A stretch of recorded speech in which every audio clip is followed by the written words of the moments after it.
Por favor, prendan cámaras y pongan sus nombres y apellidos. Así vamos empezando. Sobre el final de la charla, les voy a decir algunas cosas más, pero de a poquito vamos a ir subiendo las clases grabadas de cabeza y cuello.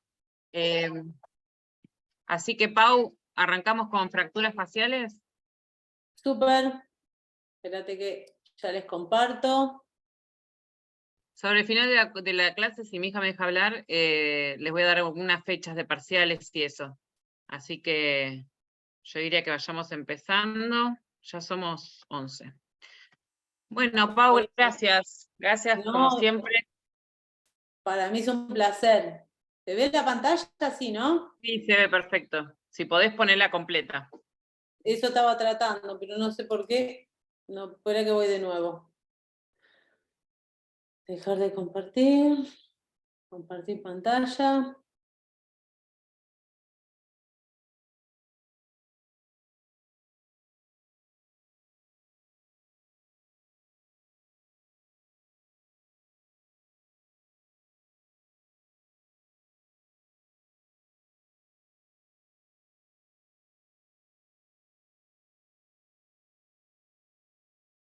No sé por qué no la puedo compartir mejor en esta oportunidad. Igual la pueden ver, ¿no? Sí, se ve. Ah, bueno. Bueno, hoy les puse una fotito de Homero Simpson cuando se había fracturado. Este es un estilo de cómo trataban en la Primera Guerra Mundial las fracturas del esqueleto facial. ¿A qué le denominamos trauma en general? Trauma es una situación de daño o lesión física, pero también es una lesión psíquica. A ver, esperen. Ahí va. Psíquica, que puede afectar la integridad de cualquier tejido u órgano o el aparato psíquico y en algunos casos poner en riesgo la vida del paciente. Y en caso del trauma facial, lo vamos a dividir en 3 tercios, como después les voy a explicar, pero las del tercio medio son las más frecuentes y complejas, porque el tercio medio de la cara, en cualquier especialidad, ya sea cirugía plástica, otorrinolaringología, cirugía de cabeza y cuello, es la que le da la arquitectura facial y funcional, además del componente estético. De hecho, antes de que entraran todos a la clase, estábamos hablando de ciertas cosas, de envejecimiento. El envejecimiento facial empieza en el tercio medio de la cara. Entonces, esta es el área más clave de las fracturas faciales. Entonces, ¿cómo vamos a clasificar a las fracturas? Las del tercio superior, en las que van a incluir la inserción anterior del cabello, el reborde capilar, hasta los rebordes supraorbitarios. ¿Y qué tengo entre el pelo y el reborde supraorbitario? Una sola cosa, el seno frontal. Después lo vamos a ver. Las del tercio medio, con su clasificación Lefort 1, 2 y 3, y las del tercio inferior, que solamente involucran a la mandíbula. Si ustedes me dicen el esqueleto facial es todo excepto la mandíbula. La mandíbula es como que tiene entidad propia, no forma parte del esqueleto facial. Las fracturas faciales son tercio medio superior y el tercio inferior la metemos dentro de las fracturas faciales porque la mandíbula está dentro de la cara, pero es como una entidad aparte. Las fracturas del tercio superior, dijimos que solamente ahí encontramos el seno frontal. Y este seno tiene una característica, tiene pared anterior y posterior. ¿Hasta dónde llegamos nosotros? Hasta la fractura de la pared anterior. La fractura de la pared posterior, llamen al neurocirujano, llamen a quien quieran, pero ahí no nos metemos porque ya nos estamos metiendo dentro del encéfalo. Y acá les marqué en rojo neumoencéfalo porque el aire que sale de ese seno frontal se va a ir para algún lado. A veces se va al párpado superior, empiezan y tocan la piel y crepita, pero pueden tener neumoencéfalo y ahí los van a llamar de todos lados desesperadamente que hay aire en el cerebro y eso se va a reabsorber solo. Generalmente, si no tiene ninguna lesión asociada, incluso la pared posterior, que no es nuestro terreno, y le vamos a robar un poquito a los neurocirujanos, no se toca, se cura solita. Acá les estoy mostrando un esquema de un cadavérico. Van a ver la fractura de cráneo y cuando le sacan, digamos, la tapita, la pared anterior del seno frontal y la pared posterior, van a ver que encuentran las meninges y por detrás de eso está el cerebro. Acá tienen una de verdad, que hace poquito lo vi a este chico. Acá en la foto de la tomografía van a ver el seno frontal roto y lo van a ver hundido. No sé si lo pueden ver hundido y con un poco de líquido ahí que es sangre, probablemente del hueso que sangró. Y el contralateral está sanito, incluso tiene un poquito de moco, pero no viene al caso. Este sí tiene sangre y tiene aire. Y está fracturado y se corresponde con la imagen de esta reconstrucción 3D, de esta tomografía, donde ven acá el seno frontal y el reborde supraorbitario fracturado. ¿Cuál fue el tratamiento de este chico? Nada, porque justamente acá arriba del reborde orbitario, ¿qué tenemos? La ceja, y la ceja que me tapa el hundimiento estético.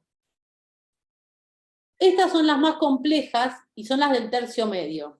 Las del tercio medio me van a abarcar la órbita, el piso de la órbita, la pared lateral de la órbita, el maxilar superior completo, el paladar. El paladar a su vez está formado por maxilar superior también. Los rebordes alveolares y las fracturas nasales. O sea, fíjense qué importantes son las fracturas del tercio medio.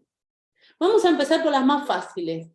Por las fracturas de malar o del complejo órbito-cigomático maxilar. ¿Y por qué digo complejo órbito-cigomático maxilar? Fíjense, yo acá tengo el malar. ¿Con quién se une? Con el frontal. ¿Con quién se une hacia adelante? Con el maxilar. ¿Con quién se une hacia atrás? El malar. Con el temporal. Entonces, el complejo órbito-cigomático maxilar. Y tenemos el trípode donde se va a fracturar el cuerpo del malar, la rama ascendente del malar, o se lo va a separar por completo en la unión maxilomalar, ¿sí? La aislada de cuerpo y la de la órbita, la pared lateral externa de la órbita, es la rama ascendente del malar. Las que son solitas del malar y la que es netamente aislada del zigoma o alguna que otra combinada. Raro encontrar una aislada del zigoma, generalmente viene combinada con piso de órbita, porque al fracturar el zigoma, al estar unido con la unión maxilomalar, también me va a fracturar el maxilar superior, que va a formar, como ustedes saben, el piso de la órbita.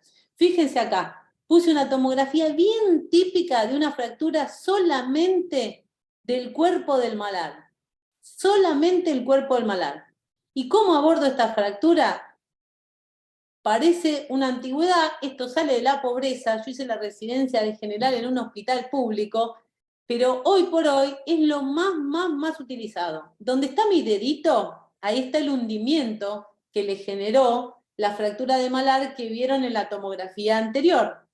Bueno, hago un tajito en la colita de la ceja, se llama abordaje de Gigli, me meto por el pelo si quieren, abro, llego hasta el hueso, hasta el temporal, y ahí me voy metiendo por la fosa temporal con una tijera de Metzenbaum y voy a caer por debajo del malar. Y cuando estoy debajo del malar, palanqueo, voy a ver que sube y que baja, y lo voy a hipercorregir. Es decir, lo voy a subir un poquito más de lo que sería la posición normal. ¿Y para qué? Adentro de esa gasa yo tengo un capuchón de aguja y está envuelto en esa gasita para que no haga de cúbito, y esa gasita a su vez está envuelta en Tegader, el nylon. Le pasamos un punto con una aguja de Vicryl, ponele 1,0, una aguja bien grande de lo que ustedes tengan, atraumática, por debajo del cuerpo del malar, le hago 2 por las dudas que a alguno se le escape, y lo fijo. No le pongo placa de titanio, entonces me evito entrar por el cuero cabelludo, levantar, hacer todo un colgajo dermograso, con el riesgo de lastimar el facial y que quede con parálisis facial y que el ojo quede caído.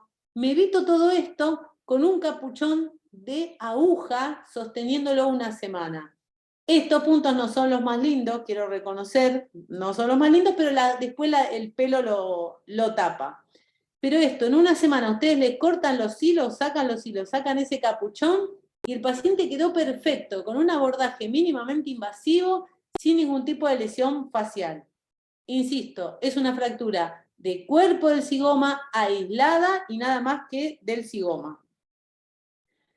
Ahora tengo las fracturas NOE, las naso-órbito-etmoidales. Las nasales las vamos a dejar para otra oportunidad, porque es más territorio del otorrino, y nosotros más que hacer un taponaje anterior o posterior, que después vamos a ver en otra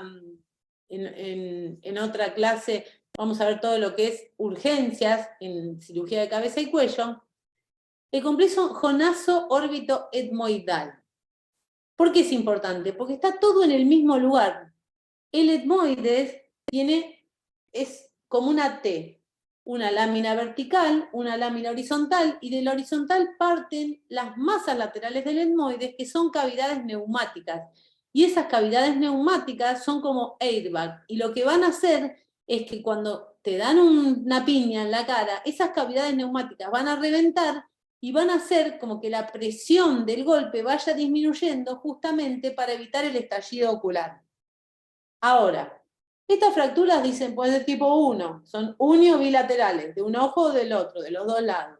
Tipo 2, dice, conserva la inserción del canto en conjunto con fractura nasal, pero hunde el puente nasal. Ustedes cuando ven que está hundido el puente nasal, seguramente tienen una fractura etmoidal. ¿Y qué hago con la fractura etmoidal? Nada, se va a curar sola. Esas cavidades neumáticas van a hacer que no estalle el ojo y que no pase nada dentro de la órbita. Esa vamos a corregir la nariz, pero en forma diferida. ¿Y por qué no la corregís en el momento, Paula? Porque si yo la corrijo en el momento, al tener fracturada toda la lámina papirácea del etmoides y las masas laterales, me voy a meter directamente en la base del cráneo. Y el telecanto, que es la separación de las órbitas, la voy a tener en una tipo 3 multifragmentaria, que después la vamos a ver más adelante, pero son fracturas súper graves y súper difíciles de ver. Acá, por ejemplo, tiene una fractura de piso de órbita. Ven arriba que está el párpado y tiene las pestañitas, ¿sí? Abajo está el párpado inferior. Acá levantamos, hacemos una incisión en la piel. Hay algunos que les voy a decir, ahora después les voy a decir otra cosa. Hacemos una incisión en la piel, llegamos hasta el hueso, levantamos el periósteo del piso de la órbita y fíjense que la tijera está cayendo dentro de ¿dónde? Del seno maxilar. Entonces, si la tijera me está cayendo dentro del seno maxilar, ¿qué es lo que tengo por acá arriba? La grasa que envuelve al ojo y parte de los músculos extrínsecos del ojo. ¿Sí? Esta es una fractura, por ejemplo, aislada del piso de la órbita. Algunos cirujanos eligen, en vez del abordaje externo por la piel, eligen abordarlo por la conjuntiva. Pro y contra. ¿Es más estética? Sí, obvio, es más estética. Contra, se infectan un montón.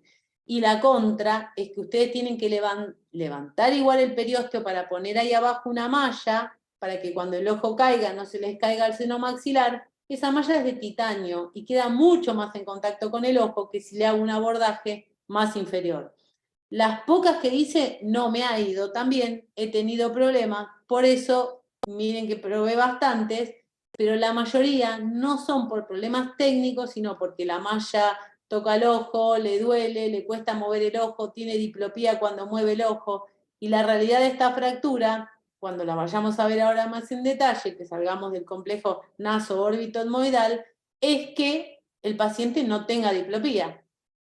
Esa fractura que estaban viendo, que operé, es esta. Acá tienen la tomografía. Tienen aire, obviamente, porque viene del seno maxilar, pero tienen todo el seno maxilar ocupado con sangre. Y fíjense que el contralateral está todo negro. Pero esta además rompió la pared interna del seno maxilar, que es que la nariz. Entonces tenía epistaxis, más el hundimiento, más el atrapamiento del globo ocular y la diplopía. Entonces es una fractura combinada, pero sin telecanto, sin separación de los globos oculares. Acá, por ejemplo, tenemos, miren esta fractura, lo que les hablaba del malar. Acá tienen el cuerpito del malar roto, pero no se rompió solito, porque yo les dije que es raro que lo encuentren roto solo. Fíjense que también fracturó el maxilar superior. Fíjense el trazo de fractura por donde viene y me mantiene separado el maxilar superior del malar. Entonces, y fíjense acá, en la unión maxilotemporal también está fracturada. Entonces, ¿me sirve hacer ese abordaje de Gigli que les enseñé? Sí, me sirve, reduzco el cuerpo del malar, pero también le tengo que hacer la incisión suborbitaria para poder meterme, y acá abajo ustedes van a ver que tiene un agujero en el piso de la órbita también. Es la misma fractura que estábamos hablando, combinada. Parece fracturada la nariz, pero en este caso no está fracturada la nariz.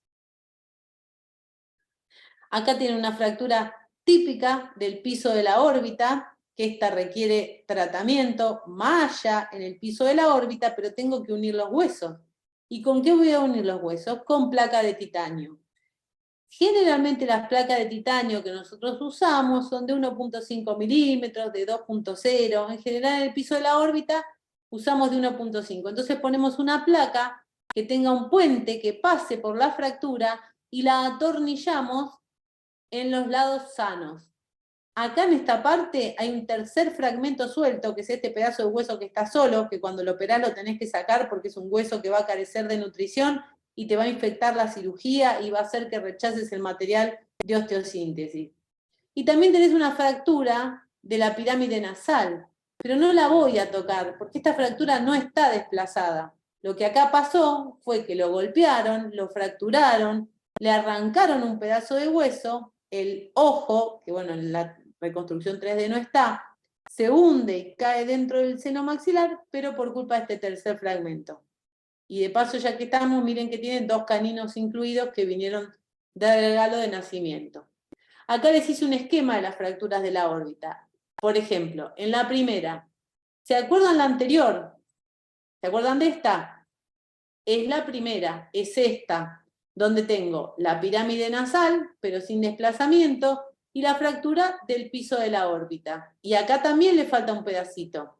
En este caso también le falta un pedacito, pero acá tiene una gran separación de este fragmento óseo, lo que hace que la pared externa de la nariz también esté fracturada y esté separado este pedazo de maxilar superior. Es hueso que no nos va a servir si no lo acomodamos bien. Entonces lo vamos a tener que abordar por el piso de la órbita, unir estos dos huesitos, o sea, unir estos dos pedazos de maxilar superior y además unirlo al hueso frontal, porque me quedó separado el frontal. Y en este caso tengo una fractura que ahora vamos a ver de tipo piramidal, que me incluye, me separa la nariz del hueso frontal y a su vez me separa la nariz de ambas órbitas. Acá hay telecanto, que es separación de ambos globos oculares. Culpa del hueso, de la órbita.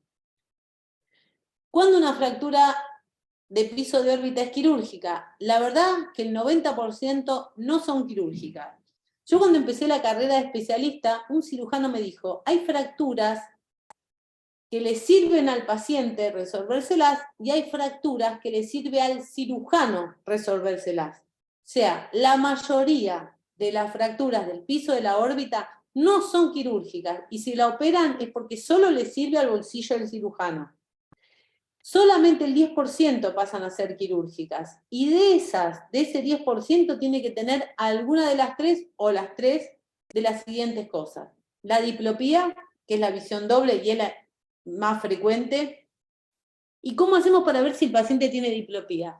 Le decís, tapate el ojo sano. ¿Ves doble? No. Mirá para arriba. ¿Ves doble? ¿Sí o no? Lo más frecuente es que sí. Mirá para abajo, mirá para un lado, mirá para el otro. Le tapás el ojo enfermo, no va a tener diplopía. Le descubrís los dos ojos y ahí aparece más la diplopía, especialmente cuando mira hacia arriba, porque cuando mira hacia arriba tiene atrapado los rectos inferiores y ahí el recto le tira para abajo y no lo deja ver y tiene diplopía. Esa es la indicación más frecuente. El atrapamiento del globo ocular pocas veces la vi. Y el blow-out de órbita, que el ojo caiga dentro del seno maxilar, súper raro, tiene que ser un trauma de altísima frecuencia y habré visto 2 en toda mi vida. Y tanto el atrapamiento del globo como el blowout de órbita tienen indicación de urgencia, no la diplopía. ¿Por qué? Y ahí entramos en este 90% que no son quirúrgicos. Muchas veces el recto inferior queda atrapado, pero está con edema. Y cuando ese edema disminuye, me libera el recto inferior y la diplopía se corrige. Entonces, para operar una fractura de piso de órbita que tiene una tomografía que no la ven tan tremenda, que el globo ocular no está atrapado, tiene diplopía cuando mira para arriba, le vamos a dar un corticoide y le vamos a dar 15 días de tiempo para ver si resuelve espontáneamente la diplopía. La mayoría la resuelve. Al que no resuelve, hay que volver a lo que les expliqué antes, hacer la incisión, llegar al piso de la órbita, levantar el periósteo, ponerle la malla para que el ojo no se caiga y para liberarle el recto inferior. ¿Sí? Bueno, en cuanto a las fracturas del tercio medio, tenemos las fracturas que se clasifican en tipo 1, 2 y 3. Un reconocido cirujano francés se llamaba René Lefort y allá por el 1869 se hizo muy conocido por clasificar las fracturas del tercio medio. Desde el 1869 a hoy, esas fracturas se están utilizando. Lo que hacía René Lefort era separaba y tiraba piedras, bloques de madera, tiraba cráneos desde cierta altura a cadáveres. Entonces, después los abría y corregía la fractura. Esto no es chiste y tampoco es que se dejó de usar, porque cuando yo empecé a hacer la residencia era la única que le gustaba maxilo, y un cirujano de mi hospital que hacía maxilofacial me llevaba al 5.º piso del hospital con las cabezas, con los cadáveres, los tirábamos y reproducíamos las fracturas de Lefort. Así que lo que hizo Lefort se sigue usando y se puede seguir practicando. ¿Y cómo las clasifican? Tipo 1, tipo 2 y tipo 3. Vamos a ir viendo cada una.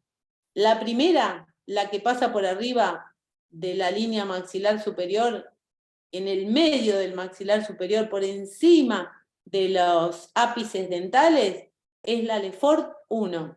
La fractura piramidal, que por ahí les mostré una, es la Lefort 2.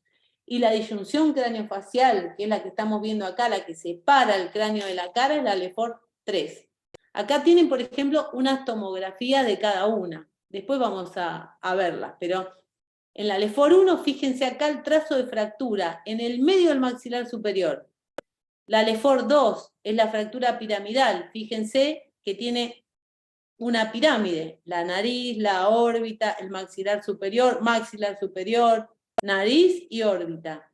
Y la verdadera disyunción craneofacial, que acá la tenemos, pero que la línea de fractura está pasando por detrás del cono orbitario, ¿sí?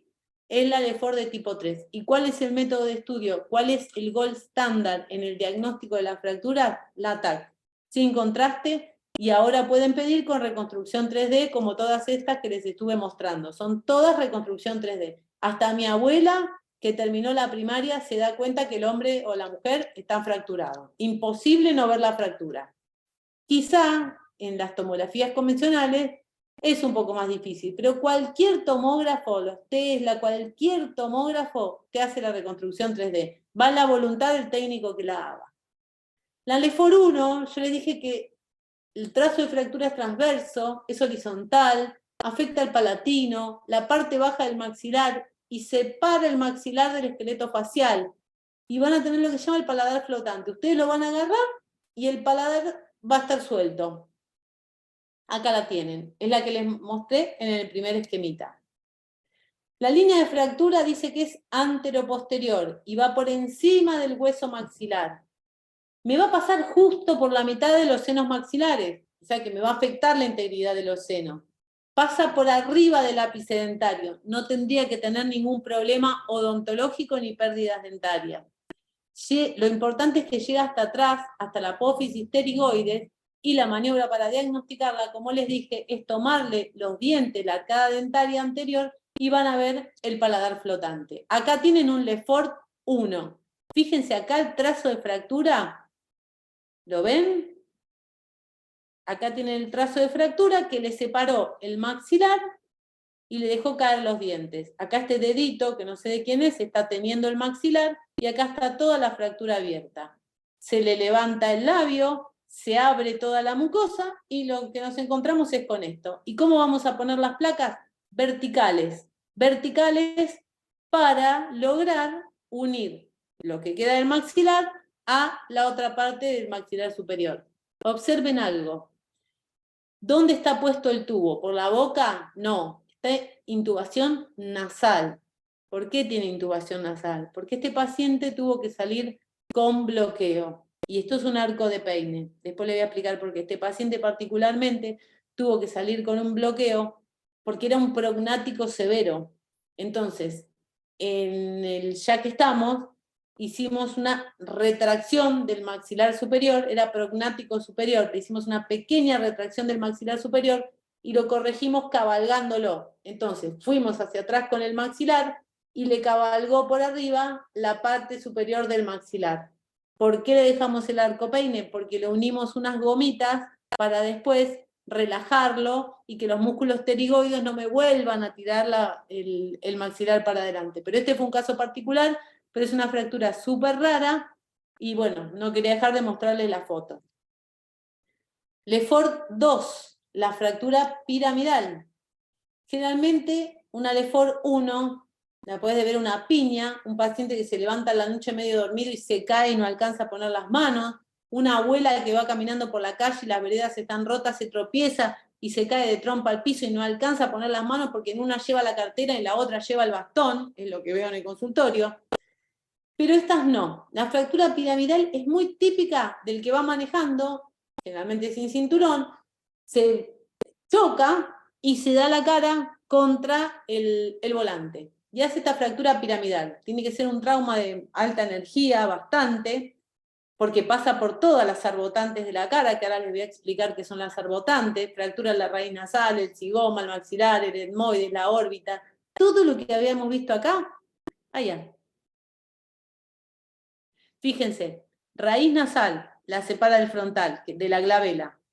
La órbita, el maxilar superior, fíjense que va hasta la apófisis pterigoide. Esto está todo fracturado, todo separado, y me queda todo un bloque separado del resto del cráneo.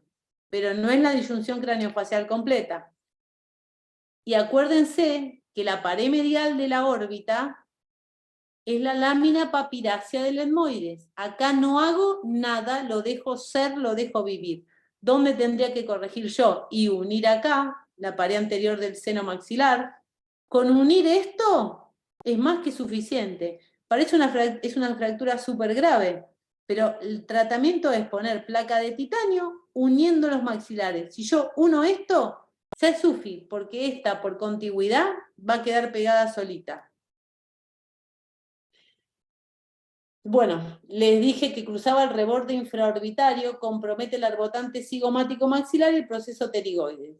Miren una cosa, acá ven un agujerito, este es el agujerito infraorbitario. Por acá pasa el nervio infraorbitario, que es muy común que cuando ustedes tengan fracturas de órbita, de tercio medio, una Lefort 2 de tercio medio, este nervio quede comprometido, porque la fractura no les va a respetar al nervio, entonces se lo va a fracturar, porque es una zona de debilidad el agujero, lo va a pellizcar y van a quedar sin sensibilidad por lo menos la mitad de la nariz, el primer incisivo central, lateral, canino, hasta el segundo molar va a quedar con insensibilidad. Y tarda muchísimo tiempo, de 6 meses a 2 años en recuperar la sensibilidad.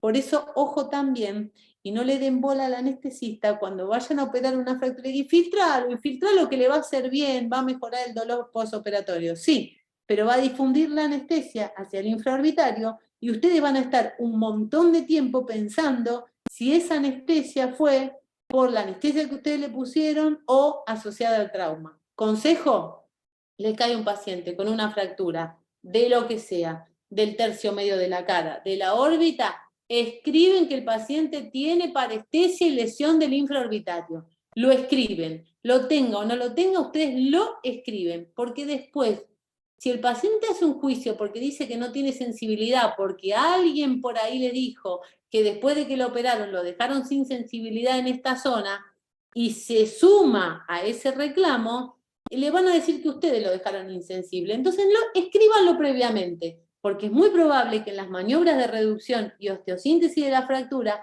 algo le toqueteen y algo se afecte el infraorbitario. Entonces, ustedes le dicen al paciente que el nervio estaba comprometido siempre, y además de decírselo, Lo más importante es que lo escriban. Si no está escrito, no está hecho. El paciente no lo tenía y los culpables son ustedes. Y 99% de posibilidades que el paciente tenga la parestesia preoperatoria, pero como tiene tanto dolor y tanto edema porque la cara se hinchó un montón, no le va a dar ni bola a la parestesia y no la va a registrar. Pero tenerla, 99% que la tienen.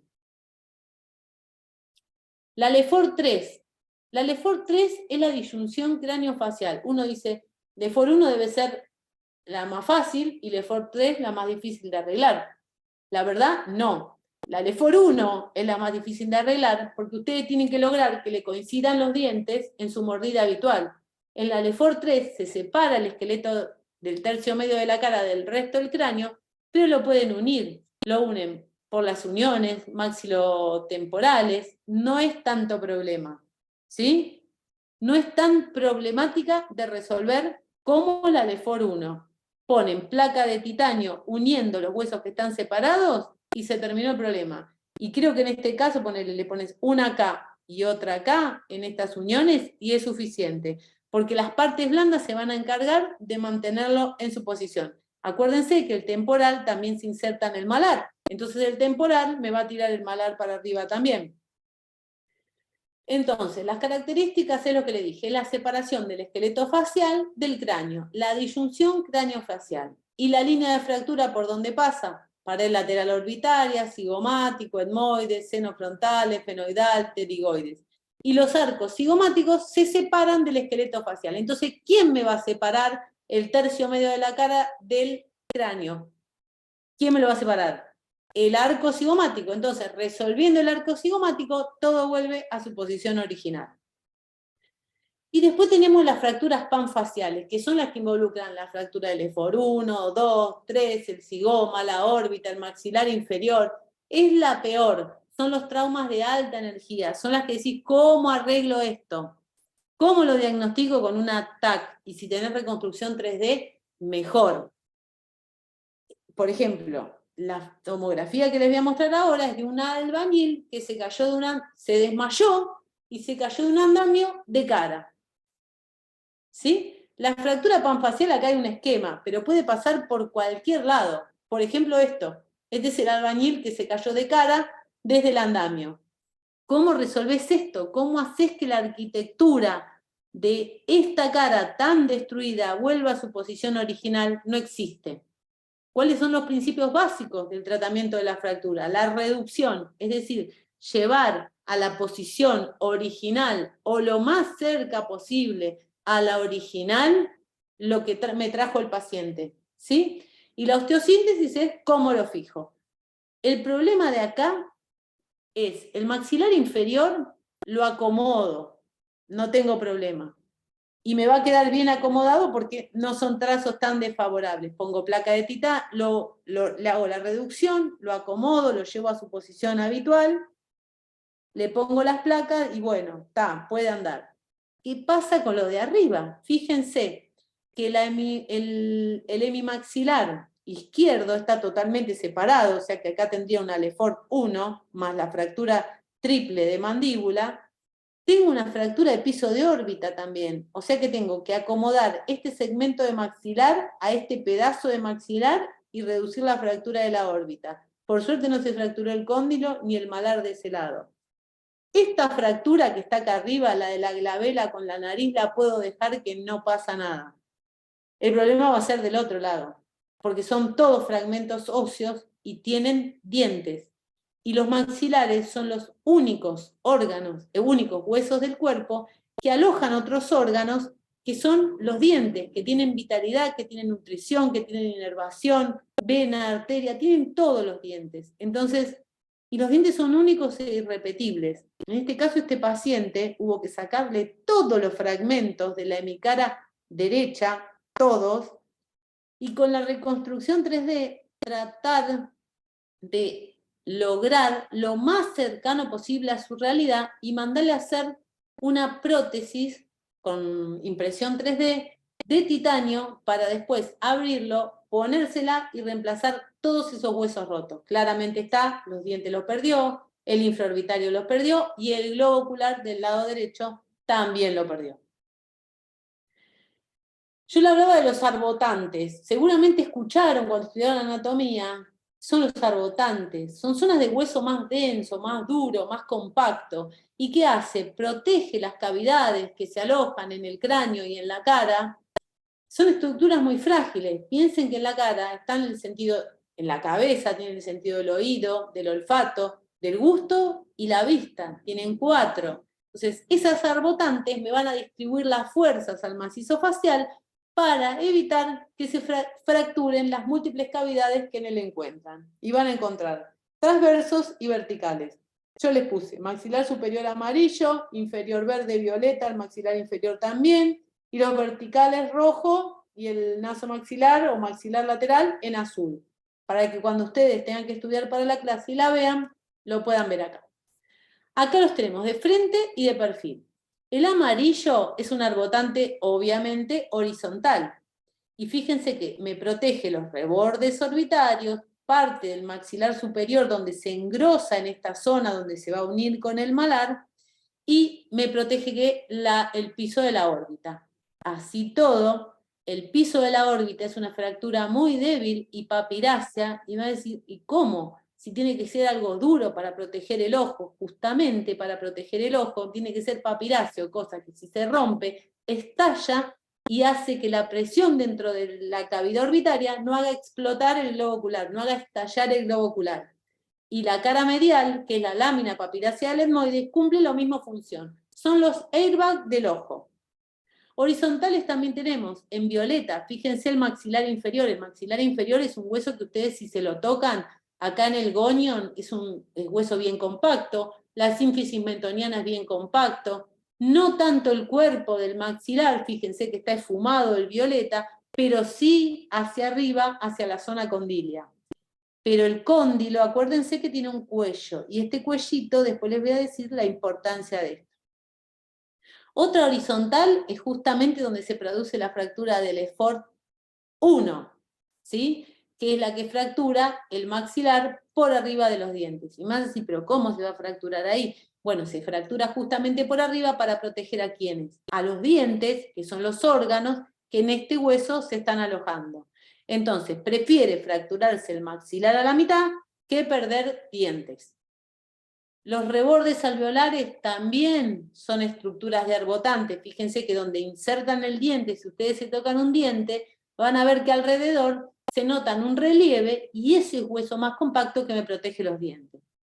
Y después tiene los verticales. Fíjense en azul, que también es un reborde del maxilar superior, y el rojo es la pirámide nasal y los costados de la nariz, que son la pared lateral externa de la nariz, es la parte interna del maxilar superior. Si ustedes recuerdan anatomía, la cara, si yo les pregunto, y también una vez me lo preguntaron y la verdad no supe decir, me lo preguntó mi papá y me comí un rosario de decirme de burra para arriba lo que quieran, ¿en base a qué hueso se arma la cara?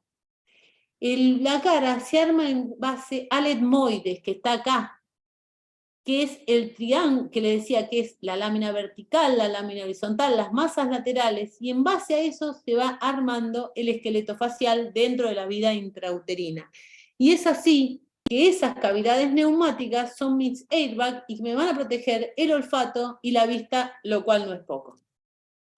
Ahora vamos a entrar en el otro hueso que les dije que no pertenece al macizo facial, pero como está en la cabeza, lo vamos a tomar dentro del macizo facial, que es el maxilar inferior. Fíjense una cosita importante, acá van a ver 2 agujeritos. Y acá arriba teníamos los 2 infraorbitarios. Estos 2 agujeritos son los agujeros mentonianos, por donde sale el nervio mentoniano, que me da toda la inervación y sensibilidad para la mitad de los dientes de un lado y la mitad de los del otro. El hueso maxilar inferior no es un hueso único, son 2 que se unen en el medio por la sínfisis mentoniana. ¿Vieron que hay gente que tiene esta cosita acá, que se le forma como Luis Miguel, que tiene como un agujerito? Bueno, eso es por la falta de fusión de este hueso y queda acá un hundimiento. Y justamente la sínfisis mentoniana, como vimos en las diapositivas anteriores, es un arbotante. Acá tenemos las partes del maxilar inferior. Y las partes tenemos, fíjense, el cóndilo, el cuello del cóndilo, la apófisis coronoidea, que esta a nadie le importa porque si se fractura no pasa nada, queda el pedazo de hueso ahí solo, se va reabsorbiendo solo. La rama, se llama rama ascendente también se puede fracturar. El ángulo, que es el gonion, y fíjense que coincide con el molar 38, ponele en este caso, que son los terceros molares, primero, segundo, tercer molar o muela de juicio. Cuerpo. En el medio tenemos la sínfisis, mire los agujeritos mentonianos, y hay otra fractura que acá no está descrita, que ahora la vamos a ver, que es la parasínfisis, o sea, al lado de la sínfisis. Estas son las partes del maxilar superior, de inferior, en el que se puede fracturar. Pero recordemos también que tenemos una articulación cuyo movimiento es rotación y traslación, porque ustedes cuando abren y cierran la boca, rota el cóndilo, pero a su vez de rotar se traslada hacia adelante y vuelve hacia atrás. Seguramente les tocó a alguno que quedó con la mandíbula abierta en la guardia, no vamos a preguntar la causa, no importa. Por eso, cuando ustedes la van a reducir, le meten los dos molares en el 38, bajan la mandíbula, la tiran un poquito para adelante y se va a encajar solita. Porque cuando se traba es porque en vez de irse para adelante como tiene que ir, se fue para atrás. Entonces ustedes la bajan, la tiran un poquito para adelante y solita va a entrar. No necesitan llamar a ningún especialista. Las fracturas de maxilar inferior, como les dije, tenemos las de ángulo, a nivel de 38, las de la sínfisis, en el pocito de Luis Miguel, las parasinfisarias, las que están a los costados de los pocitos de Luis Miguel, y acuérdense del agujero mentoniano, las dentoalveolares, que serían, que acá no las marca, pero estarían incluyendo los alvéolos dentarios, las condilias altas y bajas, y las de cuerpo, que son estas, que están por atrás del nervio de la salida del mentoniano. Pero si se fijan una cosa, si acá está el agujero de salida del mentoniano, entonces el nervio viene por acá y la fractura me lo está atravesando. Y lo mismo que les dije para el infraorbitario, vale para el mentoniano. El paciente no va a registrar la parestesia cuando llega con la cara dolorida, etcétera, etcétera, pero después la va a tener. Entonces, escríbanla o escriban probable parestesia de la región mentoniana derecha, probable parestesia del infraorbitario, porque no la registran y después cuando les baja la inflamación y se les va el dolor, ahí tenemos el problema. Fíjense acá, tengo una fractura de ángulo, molar 38, acá atrás, fácil, la acomodo, le pongo una placa y ya está. Ahora vamos a ver, no. Y fíjense que la salida del nervio está acá, pero el nervio viene por acá. Parasinfisaria, acá la cortaron, pero es una fractura de ángulo, pero es una parasinfisaria esta. Fíjense el agujerito mentoniano. Y acá les voy a mostrar una tomografía que para mí lo más lindo es verlo con imágenes. Si yo les muestro acá esta tomo, van a decir, ¿qué me estás mostrando? Les estoy mostrando esto. Esta fractura es esto. Y no solamente está fracturado, no está fracturado como está acá, lindo y precioso, cortado, sino como acá, está cabalgado la rama ascendente sobre el cuerpo. Entonces, es súper grave esta fractura. ¿Por qué? Porque es recontra inestable, es difícil de abordar, y tengo dos caminos.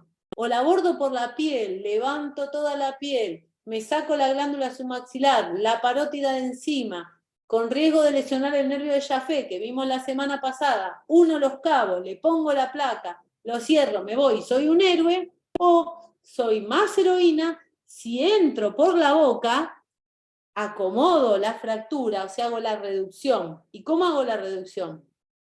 Viene de una fractura de brazo. ¿Qué hace el traumatólogo? Acomoda los huesos. Cuando los acomoda, le pone un yeso y le dice, quédese quieto. Y después, más adelante, le ponemos la placa y le hacemos la osteosíntesis. ¿Cómo le dejamos quieto el maxilar acá? No podemos. Entonces, yo después les voy a mostrar la evolución del tratamiento de estas fracturas porque es súper interesante.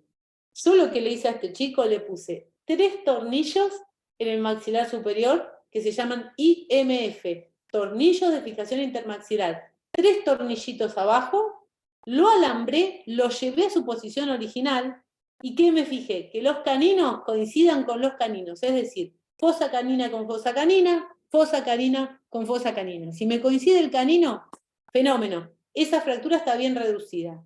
Una vez que la tenía reducida, entré por la mucosa, la abrí y encontré la fractura.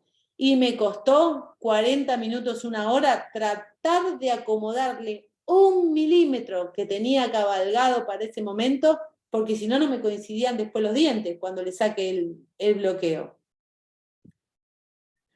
Acá tienen esa fractura que les mostré, fíjense, la tienen de ángulo, pero además no vino así nomás, vino con una parasinfisaria también, ¿sí?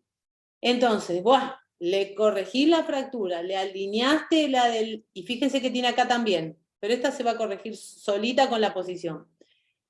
Le alineaste, lo abriste por acá. Este canal que yo veo acá, ven, este canal es el canal mentoniano, es el canal donde yo tengo que tener sumo cuidado donde voy a ponerle la placa de titanio, porque si le pongo un tornillo en el nervio mentoniano, se va a acordar de mí, de toda mi familia, por toda la eternidad, por el dolor que le va a dar, o la analgesia definitiva donde no tenga nada de sensibilidad.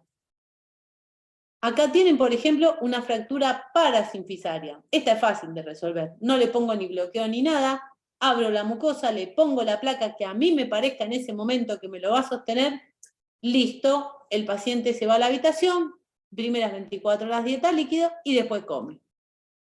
Acá tienen esta fractura parasinfisaria de acá y este que les mostré acá que tenía esta fractura, que les dije que no vino solito. Miren la tomografía, la parasinfisaria de este lado. O sea, son fáciles de ver las fracturas de la cara, porque generalmente son groseras. Los trazos muy delicados no merecen ni ser estudiados, ni son quirúrgicos. Esta es súper fresquita,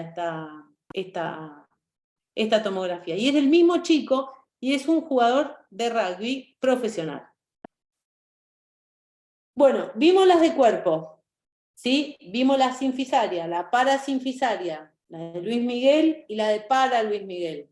Tener cuidado con el agujero mentoniano. Ahora me quedan las del cóndilo.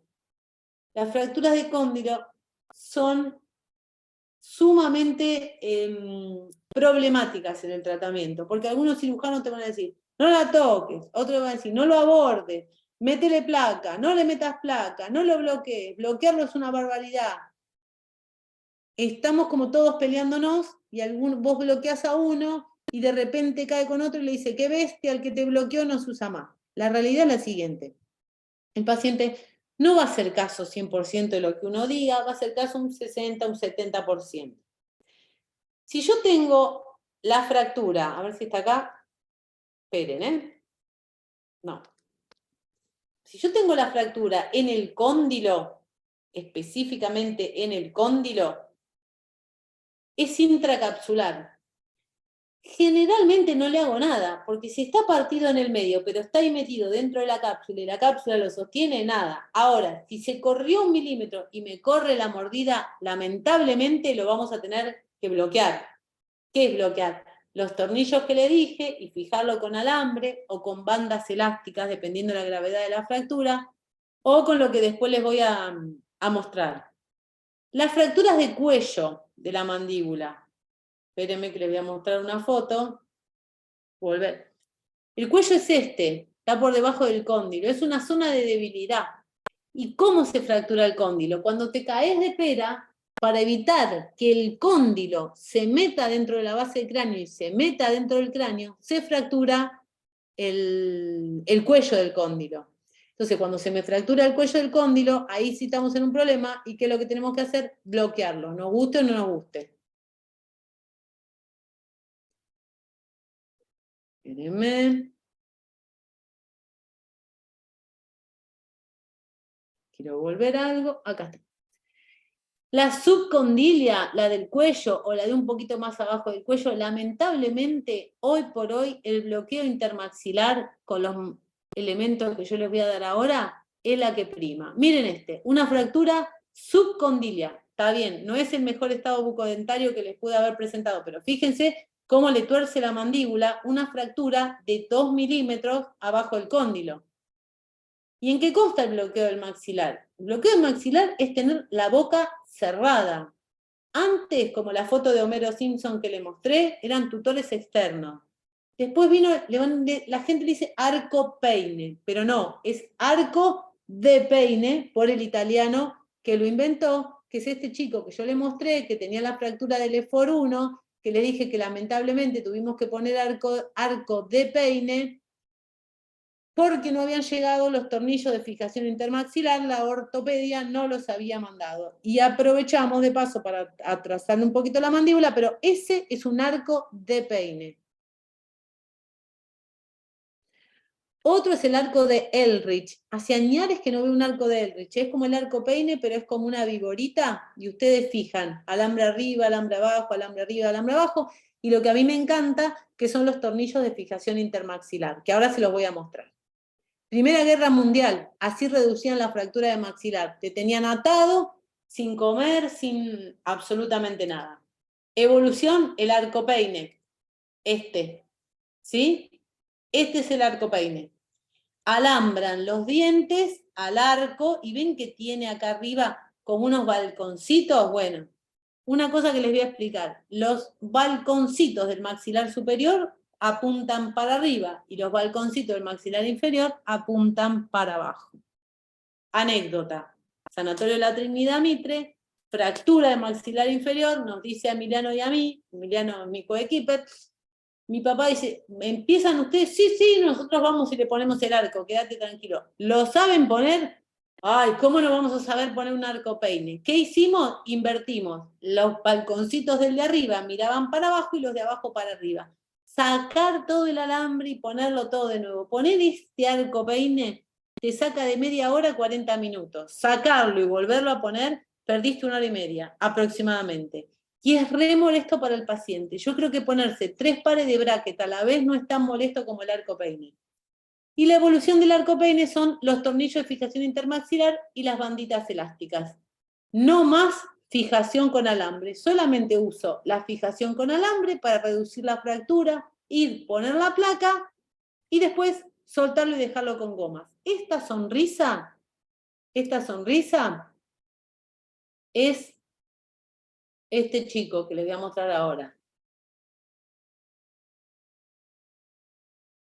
Es este, que tenía la fractura del cóndil, del ángulo, y la parasinfisaria. Fíjense cómo no hubo necesidad siquiera de ponerle arco peine. Y le quedaron y fíjense, canino coincide con canino, incisivos centrales con incisivos centrales.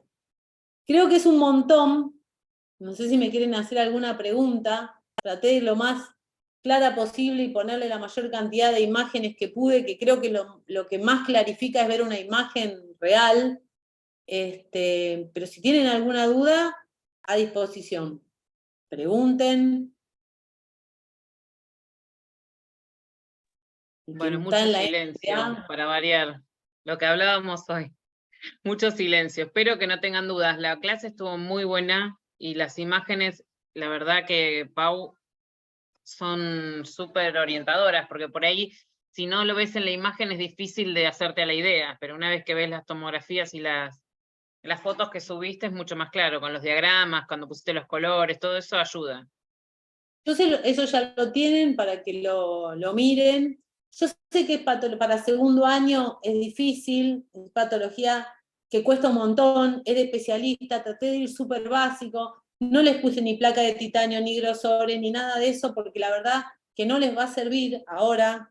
Lo importante es que ustedes se tienen que acordar, porque hoy o van a ayudar o van a tener que llamar al especialista y lo llaman y dicen, che, tengo una LEFOR 1, tengo una LEFOR 2, tengo una parasinfisaria derecha, y que tomen nota de todas estas cositas que yo les voy diciendo, de que el infraorbitario, de que esto, que el otro, porque cuando caen estos pacientes en la guardia, ustedes van a tener que hacer algo que se llama el precario médico. Y parece una pavada, pero un precario médico te puede llevar a tribunales 10.500 veces por buena onda. Todo lo que ven lo escriben.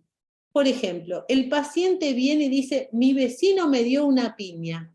Usted no va a escribir, el paciente dice que el vecino le dio una piña, porque ustedes no estaban ahí cuando el vecino le dio la piña.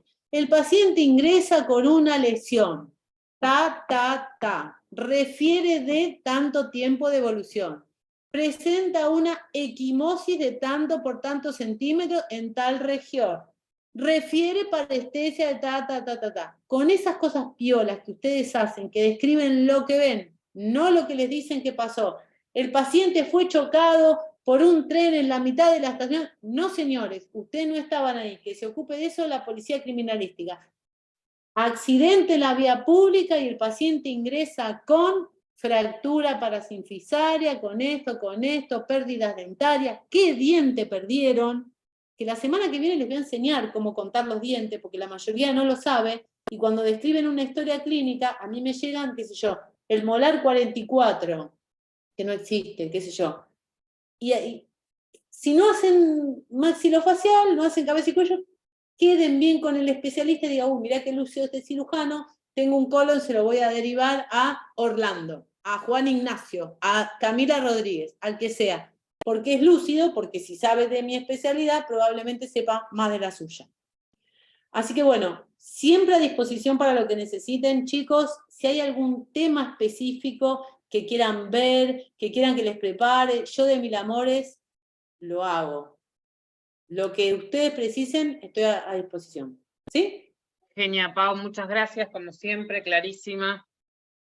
Bueno, con respecto a las clases, hoy sería la tercera de cabeza y cuello, y calculo que ya esta semana las empezamos a subir. Ya les vamos a estar mandando más información, pero aproximadamente el primer parcial va a ser a mediados de junio. Así que a medida que vamos mandando las clases, las vamos subiendo en el campus, para que puedan ir mirándolas. Y los temas que van a entrar son cabeza y cuello, que nos faltan 2 clases, ¿no? Corregime, Pau, pero sí, nos faltan 2 clases. Después coloprocto, paredes y diagnóstico por imágenes, que esto es una incorporación nueva de este año. Así que esos serían los temas del primer parcial. Igual a medida que vayan pasando los encuentros les voy contando un poquito más cómo viene la mano, y cuando tengamos definido las últimas clases que nos faltan arreglar fechas, ya subimos el cronograma al campus. Así que nos vamos manejando de esa manera. Les va a hacer la diferencia en el examen, porque coloprocto, paredes lo ven todos los días, cabeza y cuello no. Y con las preguntas de cabeza y cuello van a hacer la diferencia. Y no hagan, me pasó una vez, examen de residencia, venía medio tecleando ya el flaco, estaba para pasar a tercero. Y venía mal, y me lo pasan a mí y me dicen, bueno, dale de baja con cabeza y cuello, porque es la especialidad que te destruye, porque es la materia que todos cuelgan en anatomía. Entonces le pregunto, bueno, vamos a ver, no sé. Y le dije, bueno, decime el porcentaje de parestesias que podés encontrar en una fractura de maxilar superior en el primer semestre. Me decía 1, 2, 3, 5, 7, 100, estaba bien. La respuesta fue un semestre de ¿cuántos meses? Toda la bondad que tengo, me transformé instantáneamente, me prendí fuego. Te juro, dije, este pibe no puede pasar a tercer año de la residencia, no sé cómo terminó el secundario. Una podrida se armó, pero acuérdense de lo que les dije de las parestesias, que no es un tema menor y es causa de recontrajuicio por mala praxis. Si ustedes la describen, salvan a un montón de vidas médicas después. Gracias, Pau. Nos vemos el martes que viene. Nos vemos el martes. Dale. Excelente. Que tengan muchas buena gracias. semana y felices Pascuas. Chau. Igual. Chau, chau.